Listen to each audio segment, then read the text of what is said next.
Module 3 is all about attraction. Here we will discuss the various kinds of attraction and how they inform our sexual orientation and our romantic orientation. We will also decode the abbreviation LGBTQIAP+, and we will answer the age-old question, gender and sexuality. Are you born with it or is it a choice?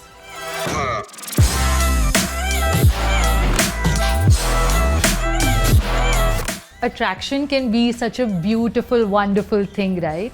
Have you ever felt like you wanted to spend a lot of time with someone, or have you ever looked at someone and thought that they look so attractive without necessarily wanting to do anything with them? Or have you just felt like you just want to pick someone's brain because they're so intelligent? Or someone is so emotionally available and intelligent that you've just wanted to share your feelings with them? Well, attraction is of different kinds. Attraction simply means that you're drawn to a person or a thing or a characteristic or an experience. There are different kinds of attraction. There is, of course, aesthetic attraction, where you are drawn not necessarily in a very personal way, often impersonal way, to the way that a thing or a person looks. There is also intellectual attraction, where you are drawn to the way that the person thinks, the way that they look at the world, the way that they solve problems, and so on. There's also emotional attraction, where you're drawn to emotional intelligence and skills of a person, the way that they're able to understand you or understand themselves or understand other experiences in life. There is also romantic attraction, where you might feel romantically drawn to a person, might even want to engage in a romantic relationship with someone, just share experiences which are deemed romantic in nature, like going on a walk, holding hands, watching a movie together, so on and so forth.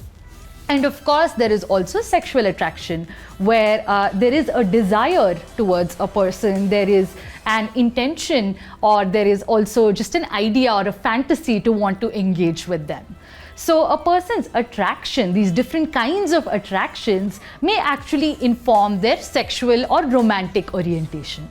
A person's sexual orientation is who they are sexually attracted to or not attracted to.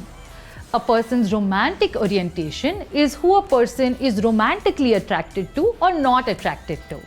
Often, a person's sexual orientation is simply boiled down to the sex that they're having or not having. For example, a straight person or a heterosexual person is someone who is having a sex with the person of an opposite gender. But we now understand that gender is not necessarily a spectrum where there are two opposite ends. We understand gender as an expansive term. We understand it as a continuum. And all of us are these little points on the continuum.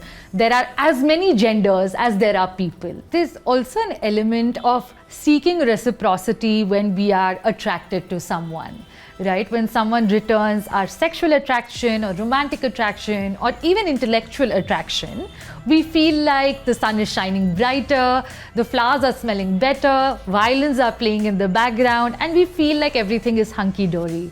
When the same attraction is not returned, we might experience a sense of rejection, hurt, or distress. So these different kinds of attractions actually play into determining our sexual and romantic orientation. Now, our sexual orientation is who we are sexually attracted to or who we are sexually not necessarily attracted to. Let me elucidate this with an example. Let's say there is a man and he is attracted to other men in a sexual way. This man will be known as a gay man. Now, when we talk about sexual orientation, we often just think about the sex that a person is having or not having. But it's not really as simple as that. We just discussed how there are so many facets to attraction, and these are just some categories that I could think of. There are so many other ways and combinations of these types of attractions in which people actually experience their orientation. A person's sexual orientation might also include feelings of jealousy, feelings of joy, wanting to engage in behaviors of intimacy with the person, wanting to spend time with them, wanting to spend time, understanding their body, talking to them, so on and so forth. Now, a person's romantic attraction or romantic orientation is who a person is romantically attracted to or not attracted to. Now, I keep saying attracted to or not attracted to. What does not attracted to really mean? Well, there are obviously asexual and aromantic folks who experience very little to no sexual and romantic attraction towards other people. You all must have heard of the abbreviation LGBTQIAP+. L stands for lesbian. A lesbian person is a woman who is attracted to other women. Now, this could be sexually or romantically. G stands for gay, and like we already discussed, it's a man who is attracted to other men. B stands for bisexual. Now, this is a term that often invites a lot of debate and a lot of confusion among people. Well, I'm here to sort it all out for you. A bisexual person is someone who experiences sexual and or romantic attraction to two or more genders. That's correct. Two or more genders might include their own gender, or it needn't even include their own gender. So for instance, I identify as a woman. If I'm attracted to men and non-binary people, I can call myself a bisexual person. It's as simple as that. T stands for trans. Now, while this abbreviation mostly consists of sexual orientations, it also consists of a gender identity. So we already discussed what trans means. It is a person whose gender identity doesn't necessarily correspond to their sex assigned at birth. Q stands for queer. Now, queer is a very expansive term. It comprises of all identities that are not cisgender or heterosexual. Heterosexual means when a person experiences attraction towards the other gender. So a man who is attracted to a woman who is attracted to a man is a heterosexual person. So any identities that are not heterosexual, that are not cisgender, fall under this term queer. And if we were to start defining what queer really means, there would be no need for that term, right? I stands for intersex. Like I said previously, while most of these terms have to do with a person's sexual orientation, there are two terms, namely trans and intersex, which actually have to do with a person's gender identity and a person's sex assigned at birth, respectively.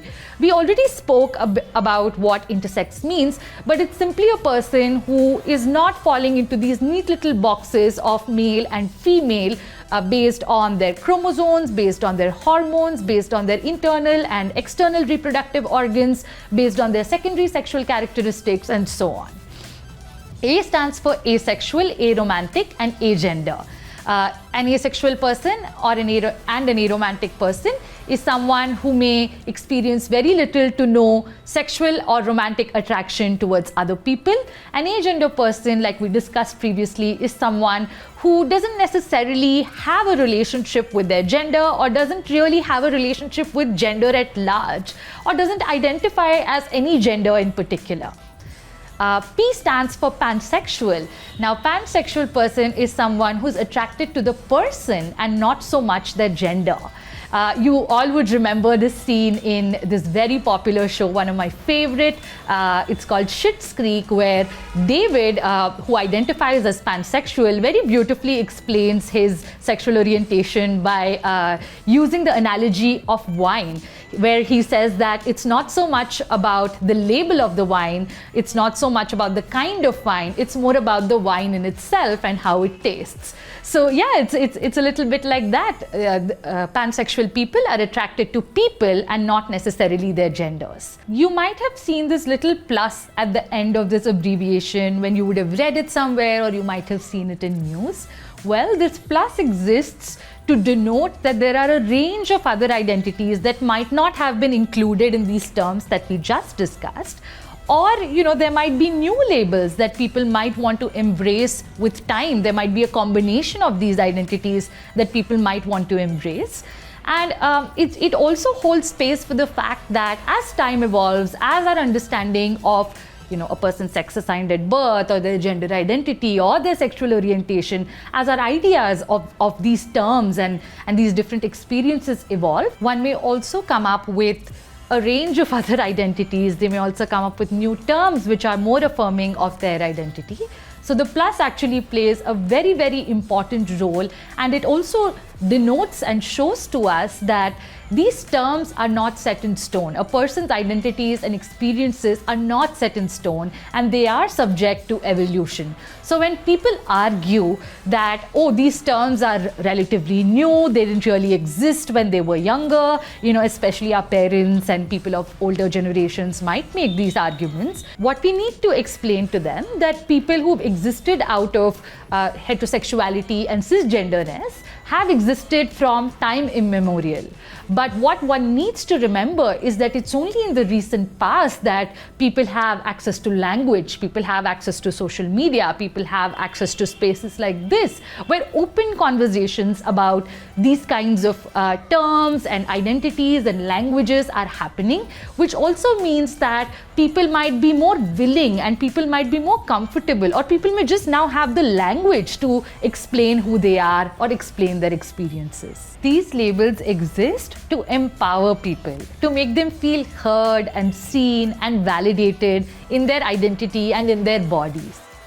But there are some people who may not choose to subscribe to any of these labels, and that's absolutely okay. You are not compelled to identify with a particular label just because the description suits your experiences.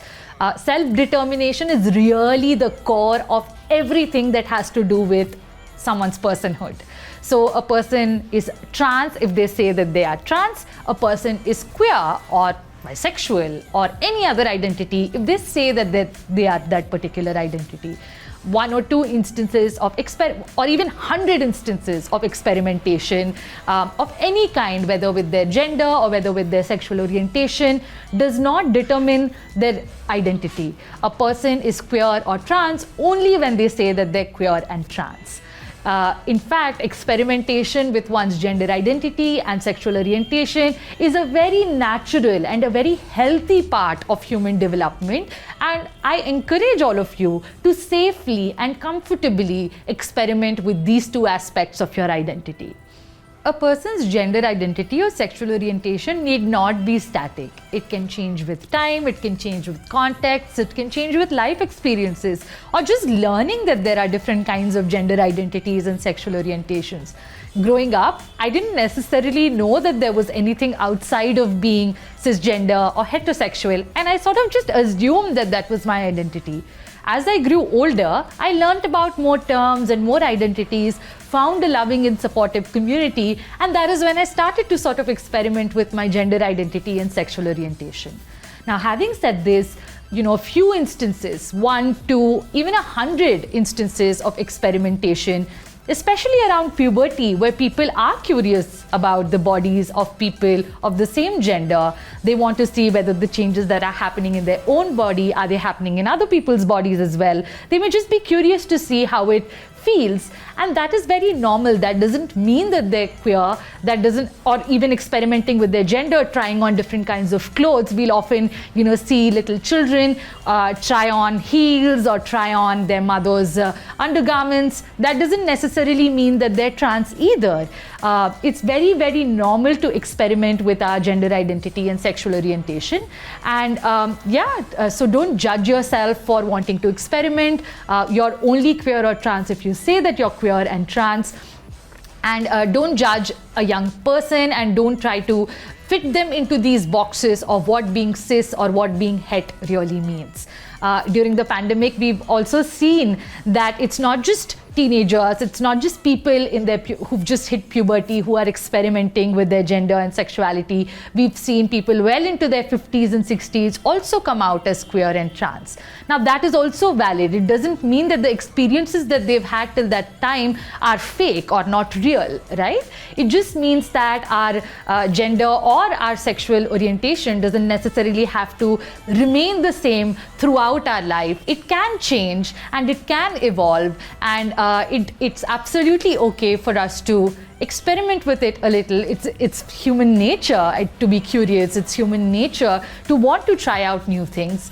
So, and if we understand that there is nothing wrong with being queer, there is nothing wrong with being trans, then there is absolutely nothing wrong with wanting to try something out.